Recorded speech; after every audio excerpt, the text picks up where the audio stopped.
Hello friends, আমি doctor Shafiqul Islam. আজকেও চলে আসলাম একটা নতুন ভিডিও নিয়ে। আজকে আমরা আলোচনা করব গরুর একটি রোগ, এলএসটি অর্থাৎ লাম্পি স্কিন ডিজিজ। এই রোগ নিয়ে আমরা আলোচনা করব। এই রোগটি একটি ভাইরাস জনিত রোগ। এই রোগটি হয় ক্যাপ্রিপক্স নামক এক ভাইরাস পশুর শরীরে প্রবেশ করলে এই রোগটি হয়। এই রোগটি লক্ষণগুলি নিয়ে আমরা এখন আলোচনা করি। এই রোগটি হলে পশুর পুরো গায়ে গুটি গুটি হয়ে যায় এবং ওই জায়গাগুলো ফুলে যায় এবং জল জমে যায়। এর ফলে অনেক ব্যথা অনুভব করে পশুটি এবং কয়েকদিন পর ওই গুটিগুলি ফেটে যায়। এছাড়াও 5 থেকে 7 দিন পরে ওই গুটিগুলি রস বেরোয় এবং অ্যাডেমাটাস সুইলিং হয়। কয়েকদিন পর থেকে অ্যাডেমাটাস সুইলিং শুরু হয়ে যায় এবং দুই পায়ের মধ্যেখানে, যে আগের দুই পায়ের মধ্যেখানে অনেক জল জমে যায়। এখন আমরা আলোচনা করব এই পশুটির ট্রিটমেন্ট নিয়ে। এখন যে ট্রিটমেন্টটা বলবো, এই ট্রিটমেন্টটা অবশ্যই আমি নিজে প্রয়োগ করে পশুকে সুস্থ করে তবে আপনাদের সামনে এই ট্রিটমেন্টটা বলছি।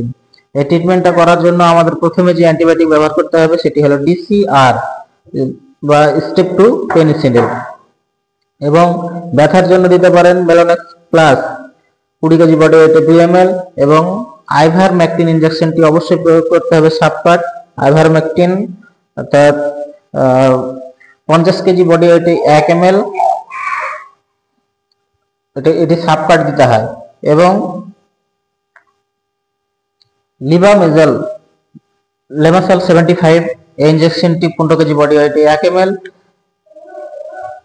ইমিউনিটি পাওয়ার বাড়ানোর জন্য অবশ্যই করতে হবে। এই ট্রিটমেন্টে যদি করেন আপনারা দেখবেন যে পশুটি অনেকটা সুস্থ হয়ে গেছে।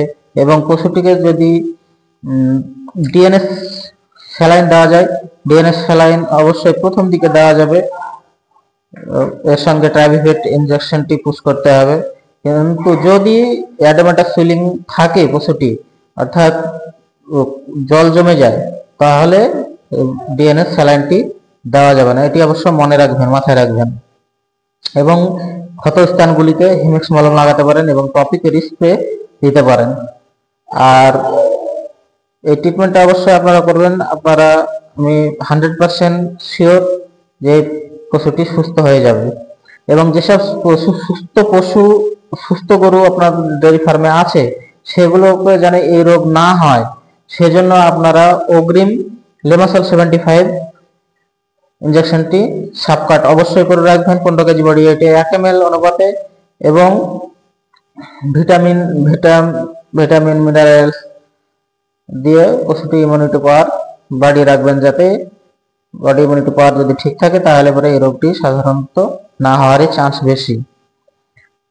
তো আজকের ভিডিও থেকে বিদায় নিচ্ছি।